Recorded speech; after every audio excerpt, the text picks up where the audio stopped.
বহু দিনৰ পৰা এছাম অংগনবাদী কৰ্মী মধ্যাহ্ন ভোজনৰ ৰান্ধনীয়ে কাৰোবাৰ যি ধৰণে নহওক কিয় পৰোচনাত পৰি কৈ থাকে যে অক্ষয় পাত্ৰ আহিব, আমাৰ চাকৰি যাব।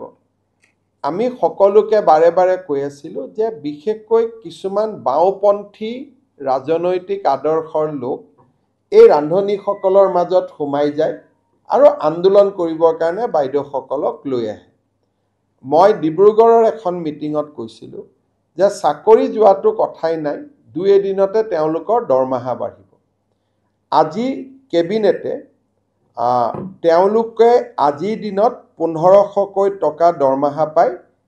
1 অক্টোবৰৰ পৰা তেওঁলোকৰ দৰমহা আমি 2000 টকালৈকে বৃদ্ধি কৰিছোঁ।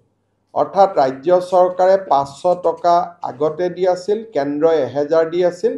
এতিয়া কেন্দ্ৰই 1000 দিব, ৰাজ্যই 1000 দিব, টোটেল 2000 টকা এগৰাকী মধ্যাহ্ন ভোজনৰ বাইদেৱে ৰান্ধনীয়ে লাভ কৰিব। আৰু এই আঁচনিটো ৰূপায়ণ কৰিবলৈ যাওঁতে ৰাজ্য চৰকাৰে 108 কোটি টকা খৰচ কৰিব লাগিব।